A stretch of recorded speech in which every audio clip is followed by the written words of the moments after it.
مصلحا ومجددا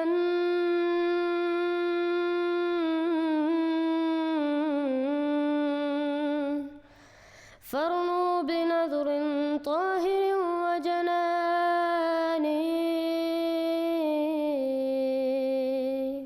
اس وجہ سے یہ دو کام کرنے پڑے، اور اللہ تعالیٰ نے دونوں کو بیان کر دیا کہ یا عیسیٰ، اے عیسیٰ انی متوفیک، میں تمہیں وفات دوں گا، و رافعو کا الیہ، اور اپنی طرف اٹھا لوں گا. اور پھر اس کے بعد ایک تفسیر کی واو آ گئی عربی میں، وہ مطہروں کا من الذین کفروا، اور اس طرح یعنی جب میں وفات دے کے تیری ناش کو بھی اٹھا لے جاؤں گا، تیرے جسم کو بھی اٹھا لے جاؤں گا، تیری ناش کو بھی اٹھا لے جاؤں گا، تیرے جسم کو بھی اٹھا لے جاؤں گا. Alhamdulillah, nowadays many Muslims, especially the youth, accept the death of Hazrat Isa alayhi salam. However, they say that Javed Ahmed Ghamdi Sahib and some other scholars also hold this view. However, as we just saw, Ghamdi's view on the death of Hazrat Isa alayhi salam is completely illogical, and he still believes that the body of Hazrat Isa alayhi salam was raised physically to the heavens, which contradicts the Quran and Ahadith. His view also shows that Hazrat Isa alayhi salam, God forbid, failed in his mission of preaching to the lost tribes of Israel, and then Allah was defeated by the Jews and had to remove his prophet from the world out of their fear. Allah did not have the power to make his prophet succeed in his mission and spread the oneness of God. God forbid. So we see that even when these people accept that Hazrat Isa alayhi salam died, their view remains corrupt. This is the difference which the Muslims need to see, and they can only be saved if they accept Hazrat Mirza Ghulam Ahmad alayhi salam, the latter-day Messiah and Imam Mahdi. انی متوفی کا سے یہ ثابت ہو گیا کہ حضرت مسیح کو یہود یا رومن امپائر قتل کرنے کی اہلیت نہیں رکھتے تھے، ان کو خدا نے اجازت نہیں دی تھی. انی متوفی کا مطلب تھا کہ میں ماروں گا وہ دوسرے تیرے دشمن تجھے قتل کرنے میں ناکام رہیں گے.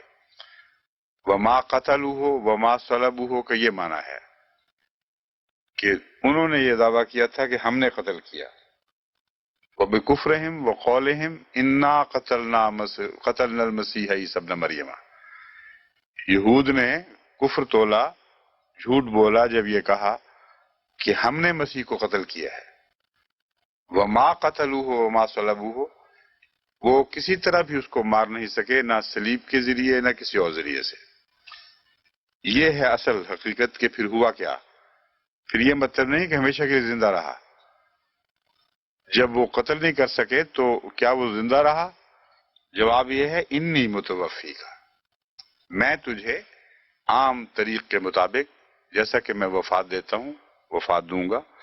ورافعو کا الیہ، اور تیرا رفع روحانی رفع ہوگا جو میری طرف ہوگا. رافعو کا الیہ. اب یہاں وہ جو غیر عمدی معنی کرتے ہیں کہ زندہ اٹھا لیا، اس کی کوئی گنجائش ہی باقی نہیں رہی، کیونکہ پہلے وفات دی ہے پھر رفع کیا ہے. تو اگر تو وہ یہ کہیں کہ مردہ اٹھا لیا تو وہ بے معنی بات بن جاتی ہے. وہ خود بھی اس بات کے قائل نہیں، کیونکہ جانتے ہیں کہ اس میں کوئی ان کو کوئی فائدہ نہیں پہنچتا اس بات کا. تو رافعو کا جو ہے وہ متوفی کا کے بعد رکھا گیا ہے، اور کوئی اور حکمت اس میں ایسی موجود نہیں کہ ترتیب بدلنے کی وجہ محسوس ہو. اس لیے ثابت ہوا کہ توفی کا واقعہ یعنی وفات دینے کا واقعہ پہلے ہوا ہے، رافعو کا واقعہ بعد میں ہوا ہے.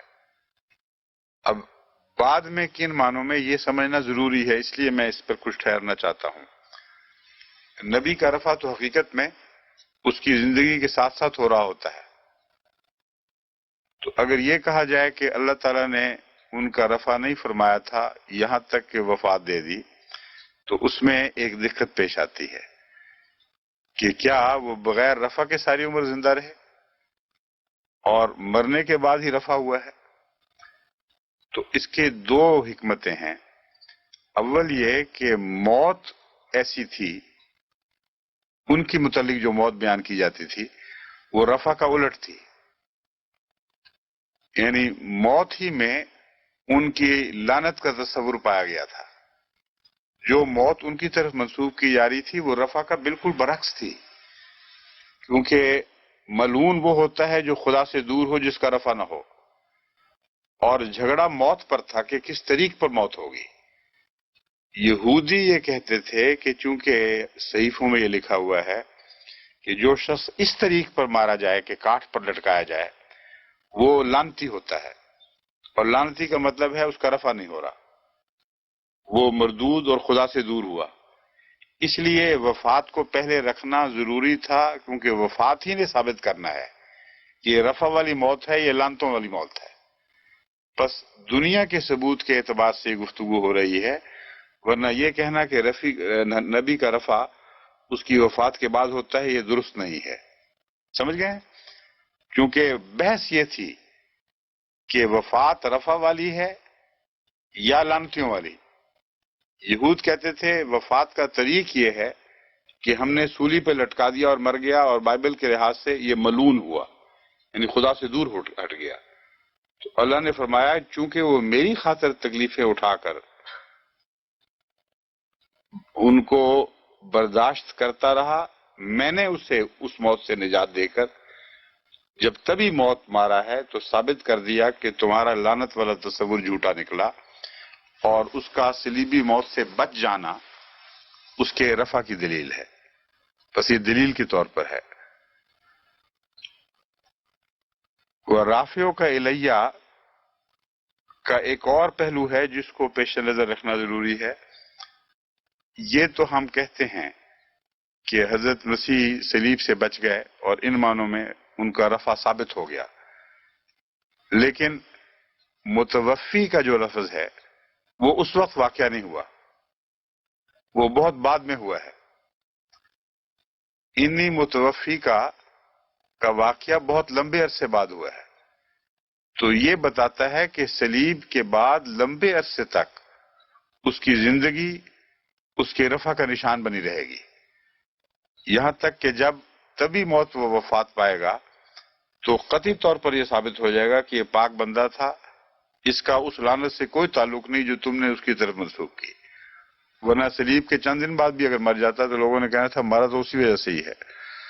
تو متوفی کا واقعہ بے شک بعد میں ہو، مگر اس کے موت کی طرز ایسی ہے جو اس کی لعنتی موت کی نہیں بلکہ پاک موت کی علامت بن جانی تھی.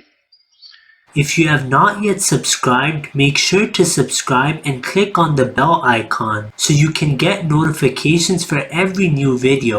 Also make sure to like and comment on the video and follow on Twitter and Instagram.